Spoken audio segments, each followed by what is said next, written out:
This is SoapBox Radio. Potting it out there with my lime boots.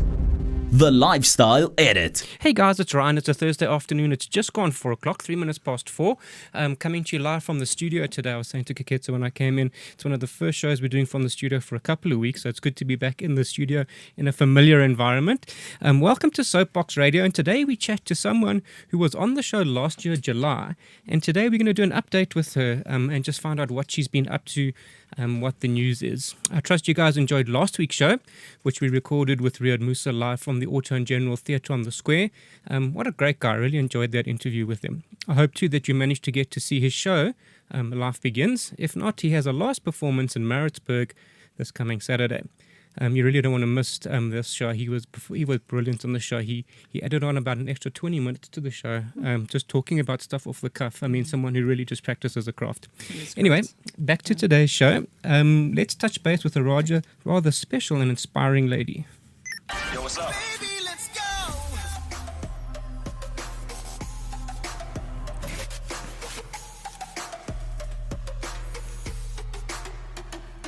Okay, so today's guest, I'm going to give you the background, the same background I gave when we were on the show last year, July, because it is all still the same. She has a background in advertising and left Aqua Online, the agency where she managed large accounts including Coke and DSTV, and is now an independent comms consultant. She has been teaching teens in a children's ministry based in Diepsloot in northern Joburg for many years. And during this time, she established rather close and personal relationships with some of the teens. She was placed in a unique position to truly understand their needs, hardships, and dreams for life.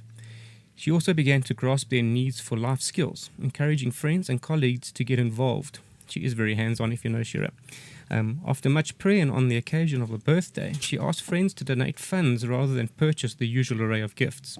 The response received to this request then birthed what today is Khensani's Collection. Khensani's Collection now provides hope through education, assisting academically talented but economically disadvantaged youth with an opportunity to reach their full potential. Khensani's Collection raises funds to provide education, material assistance, mentorship, and life skills to help equip the youth of today as they become the family and community leaders of tomorrow. With that brief background, let's jump straight into today's discussion. Welcome, Shera. Thanks, Ryan. Good to see you again. Good to see you too. Nice to be here. Talk to me about your passion for youth. Remind us where this all came from. Sure. So I think at Consignees Collection, our passion really is for all those less economically privileged.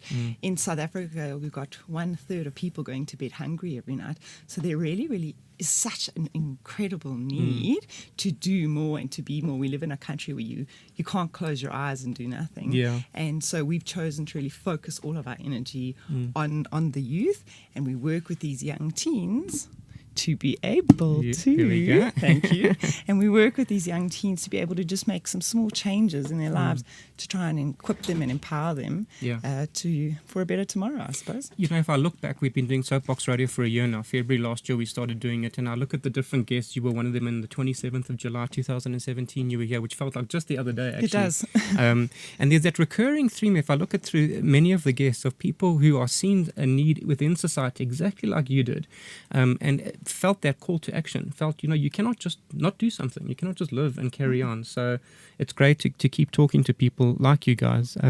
So this passion led you to leave formal employment. Was that, about 2 years ago? Mm-hmm. Okay. Still the right decision?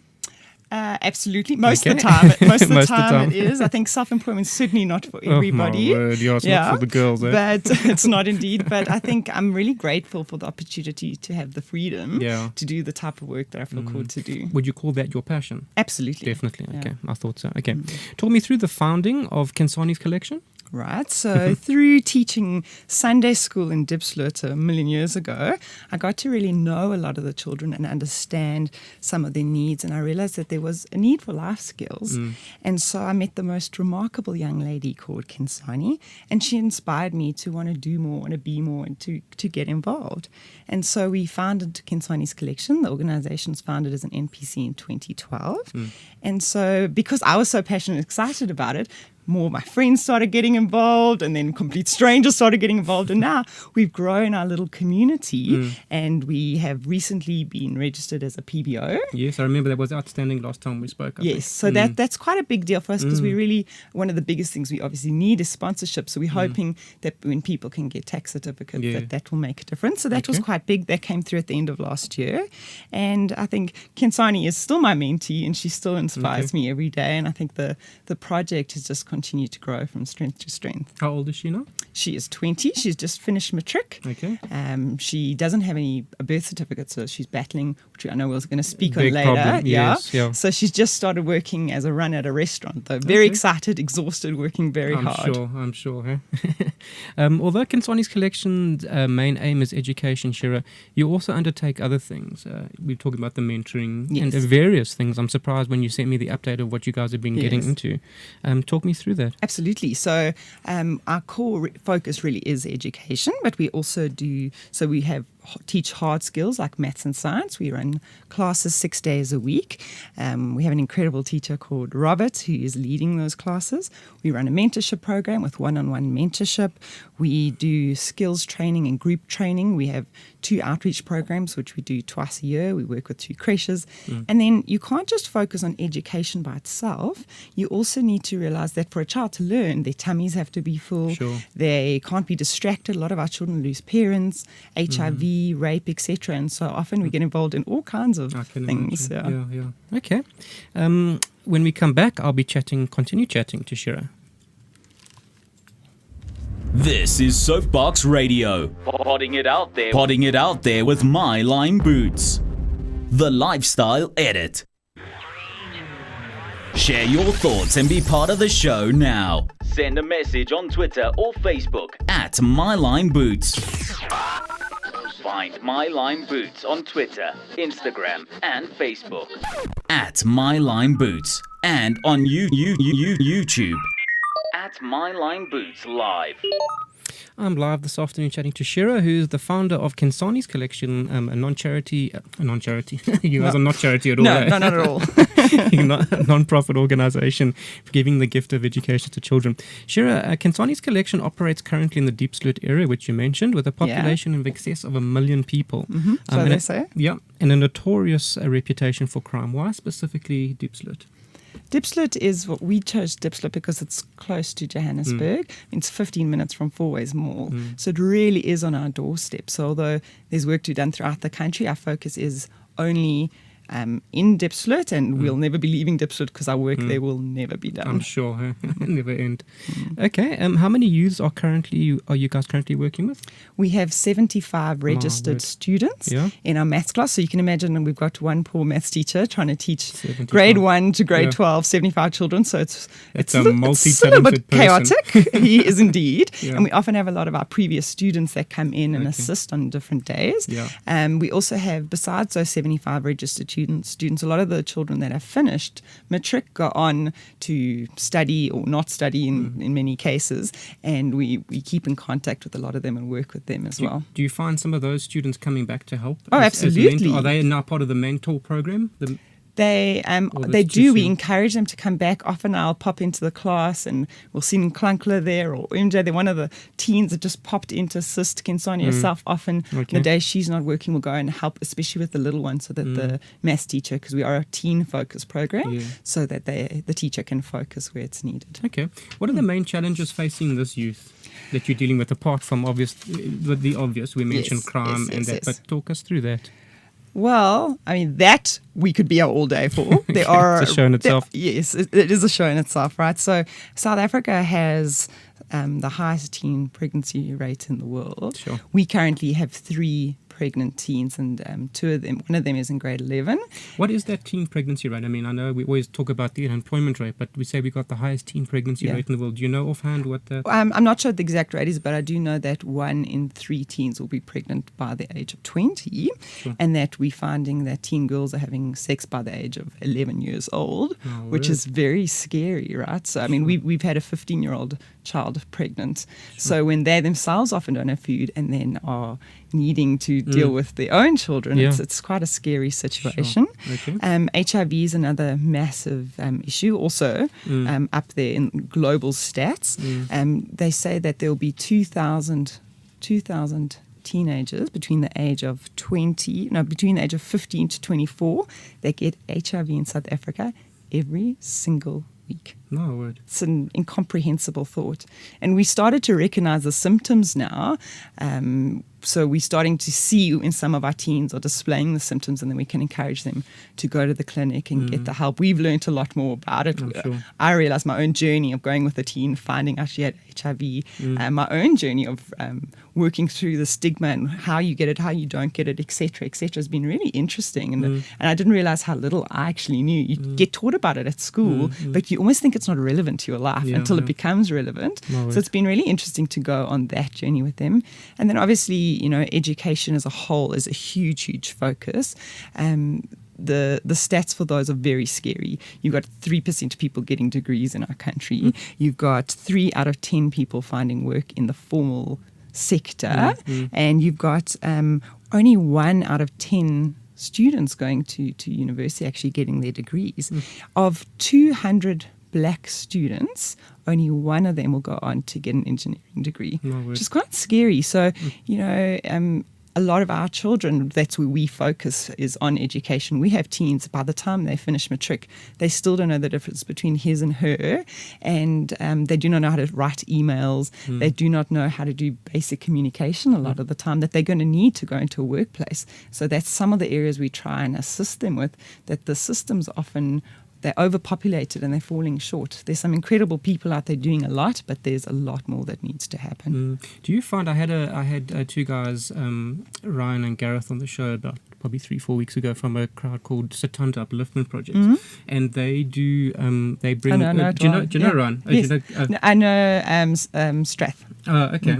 And they bring early childhood development education to children. Do you find a lot of the problems the guys you have that you are trying to mentor and help is because of not having that early childhood development education? Oh, absolutely. Yeah. So there's a lot of studies that have been done on malnutrition and how that affects your brain development if you're not getting proper food, etc. I mean, just yesterday, one of the teens was telling me that she goes to sleep, she shares a bed with both her sisters, and they've got it was raining yesterday, and she said, oh damn, we're not going to sleep tonight because we have to put a bucket in the middle of our bed because the water leaks through, so you're not getting proper sleep. There's so many of these types of challenges. I also think that one of the other big challenges is there's a lack of hope. If you don't have hope, then why bother? If you're looking around and no one else is working, then why should you work as well?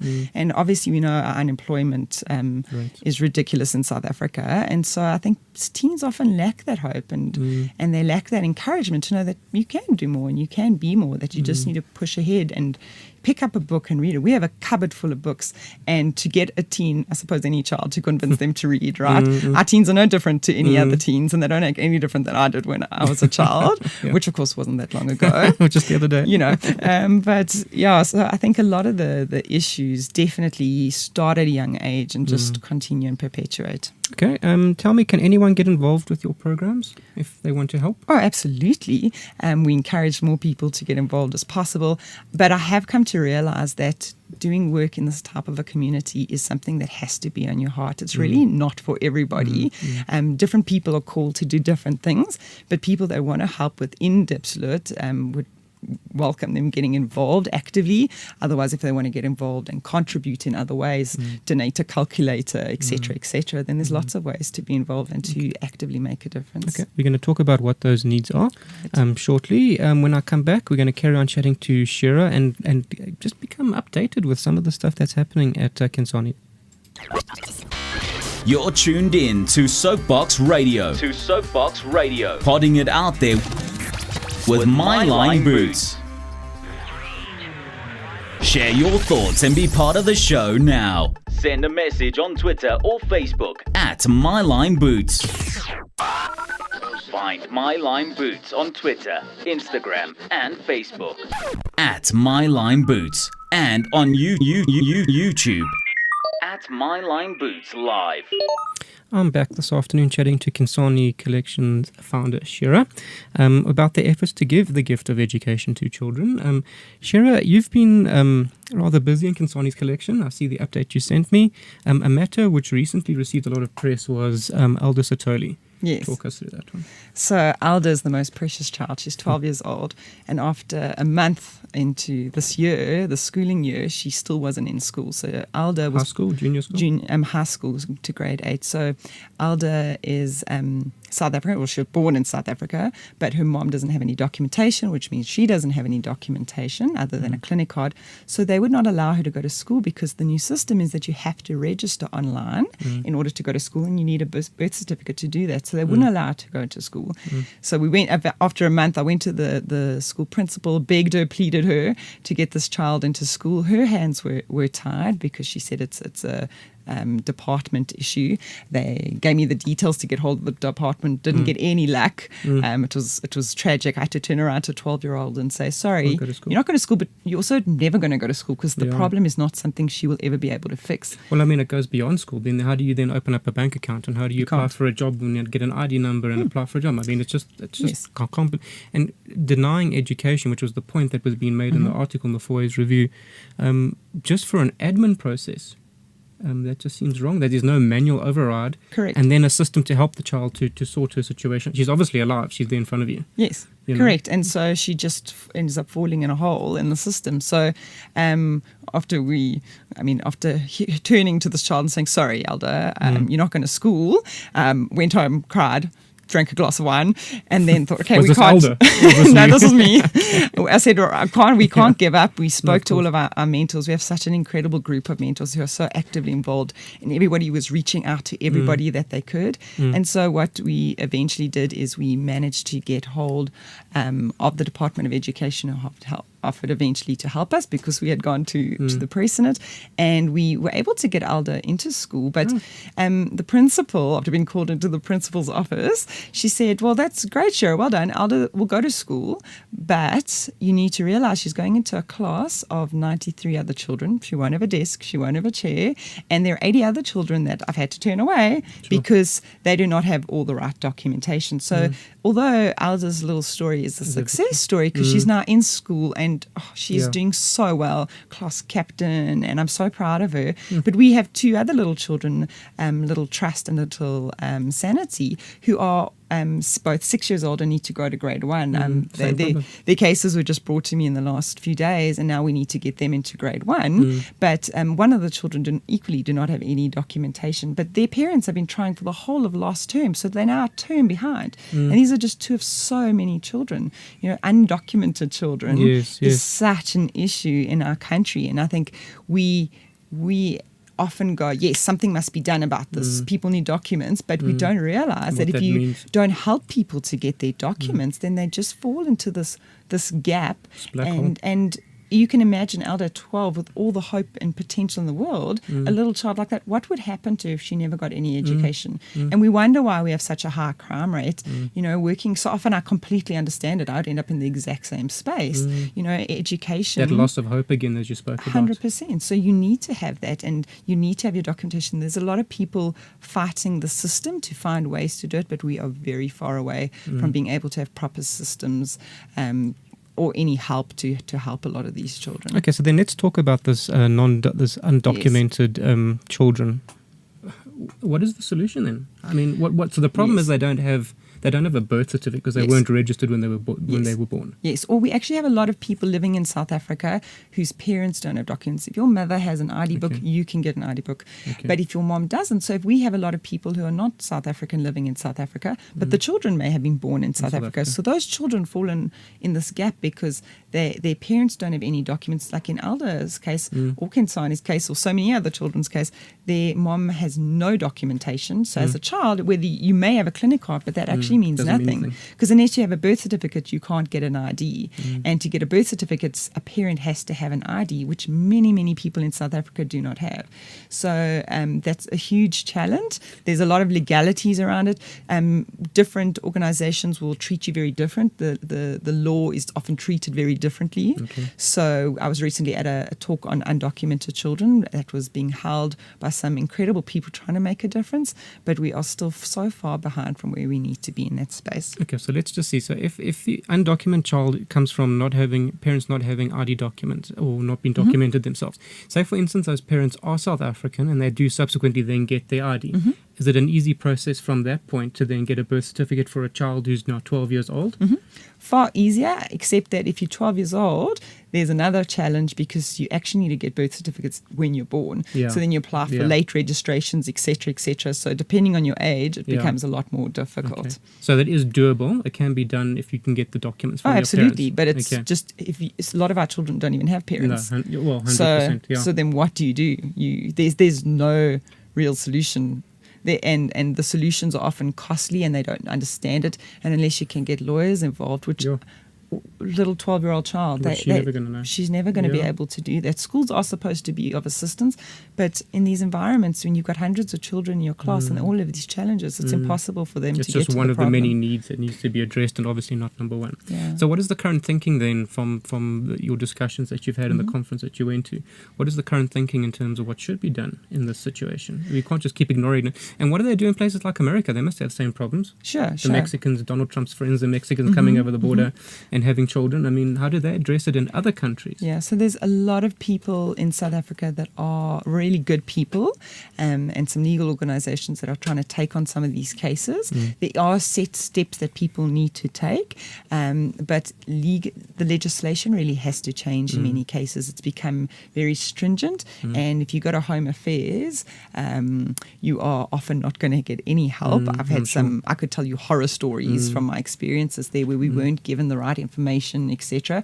We now at a point where we're starting to deal with lawyers on cases because as individuals, me as an individual, I cannot assist these children, but we've now involved lawyers to try and assist us, and even that process is going to take really long time. So just an individual in the street, there's a lot of hopelessness around it and a lot needs to still change. So then for Alda, just coming back to Alda, what is the solution that has been put in place for how she managed to get into school? Have they just manually overridden the system from in Pretoria? So it's a short-term solution for her? Yeah, so it is quite a complicated situation because, I mean, constitutionally, children do have the right to education.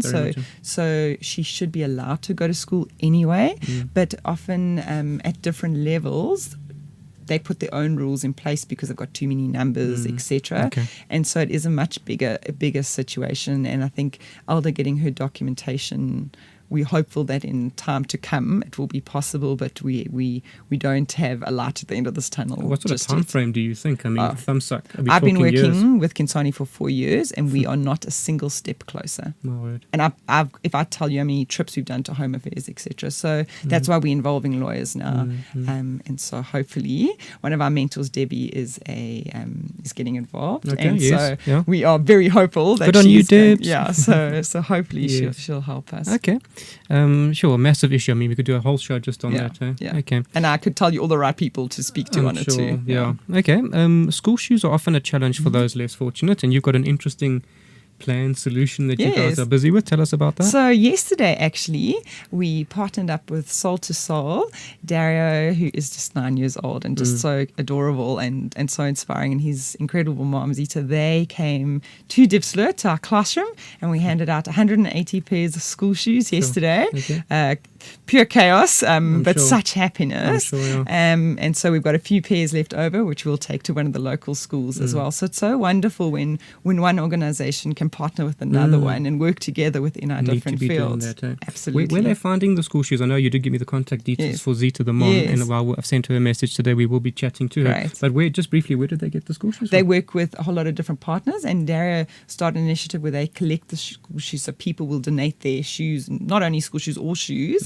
So they'll do different drives at schools, etc., to be able to get them. And all this from a 9-year-old, eh? I know. But amazing.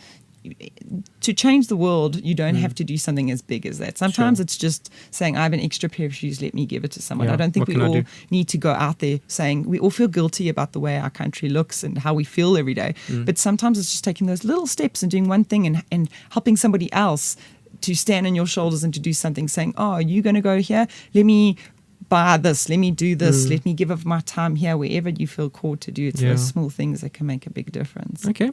Mentoring is a big part of Khensani's collection. It what you is. guys do. Update us on the mentoring process. Right. So we have got about 30 people in a network that are very actively involved, and about half of those are mentors. We like What's it. the split between men and women? Sorry. 90% women. Hey, the guys need to step I know. up. And At every level in our society, the guys need to step up, whether it be mentoring, whether it just be pure father issues.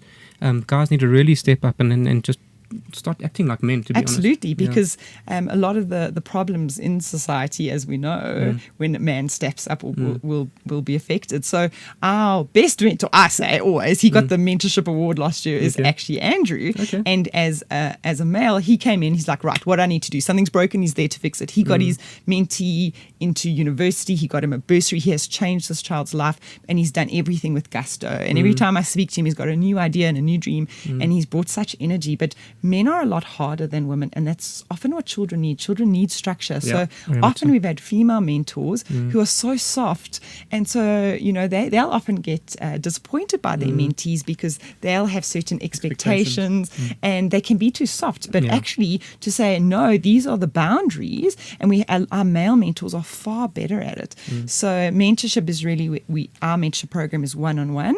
So we'll have a male with a young boy, and then they'll meet and they will.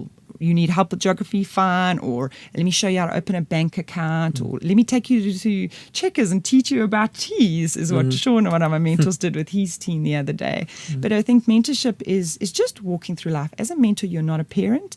You are you're like a little life coach on the sidelines. It's a very specific role. Yeah, it is a very Yeah. specific role, and the lines get blurred sometimes. But I think that it is just saying, no matter what decision, here's your options, but no matter what you decide, I will stand by you and help you through this. One of my mentees is currently pregnant, which is very traumatic. But in the same token, all I can do is stand by her and help her where I possibly can to help her on her journey through life. We cannot take over these children's lives and make them into a little mini me, but we can help them with their decisions. And when things go wrong, we can stand by their side and help them through those. Okay, great. Shera, as we wrap up, what are some of the plans for Khensani's collection going forward? Oh, we have so many What are you going to plans. talk to me about in 6 months' time when I bring you in again? So I think our big dream is that our little classroom now in Diepsloot has grown.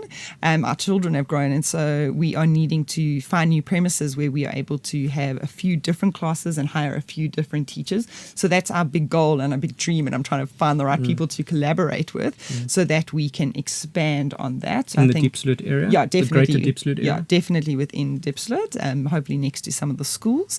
And so that's our plan, is to find the right location so that we can continue to grow. And then that's on a bigger scale. And then on a little scale, we're always looking for platinum textbooks and scientific calculators. We have so many children. You will not believe how many pens we go through. I mean, I lose a pen. It's not that it's a Diepsloot thing. I mean, all of us lose pens all the time. So we're always going through stationery. Okay. And so we need tables. And I think like our biggest need is donations so that we can pay our maths teacher. We've got a couple of children that we're helping with their school fees, with their transport fees, etc. So I think for us, our biggest need right now is as always, is funding to be able to do this type of work. And all the funding that we raise goes completely to what we're trying to do. It's not for us, it's just how do we make more of a difference in these little people's lives. Sure. Well, guys, there you hear it from Shera, exactly what their needs are. How can you help, whether it be from finances or that extra scientific calculator that maybe you had from school days you're not using anymore, or maybe you want to get involved in the mentoring program if you live in the area. If you have a look on my Twitter account and Facebook account, you'll see I've just posted all of Shera's contact details. Be sure to get a hold of Shera and make a difference and help impact a child's life. And that brings us to the end of today's show. Shera, thank you for your time again this afternoon. And really, I wish you continued success with Consignees Collection as you continue to make such a difference in these children's lives. Oh, thanks, Ryan. But I think we just have such an incredible team of people, such great mentors and people with big hearts that are making a difference. So, Great. It really is wonderful to be able to do these small things that make a little bit of a difference. 100%. Well, everything the best to you for Thank that. you. Guys, next week I'll be coming to you live from Cape Town. We're going to be doing a special 1 hour show. So first time for an hour show next week. And we're going to be talking about the Cape Town water crisis. We're doing part 2. So we're going to be doing a bit of an update, seeing how things are happening in Cape Town. We're going to be doing videos. I've got some celebs who are going to be chatting to us. We've got possibly the Minister of tourism talking to us as well, as we get to grips with the Cape Town water crisis. And it's actually not a crisis, it's a situation which has been dealt with. And we've got some amazing giveaways from Jojo Tanks, and we've even got a night for a stay for 2 people in a hotel in Cape Town. So watch out from Monday. I'll be announcing how that's going to work, and hopefully join you next week. That's it for SoapBox Radio today, and I'm out of here. You've been listening to SoapBox Radio, potting it out there with my Lime Boots. Find My Lime Boots on Twitter, Instagram, and Facebook. At My Lime Boots, and on YouTube. At My Lime Boots Live.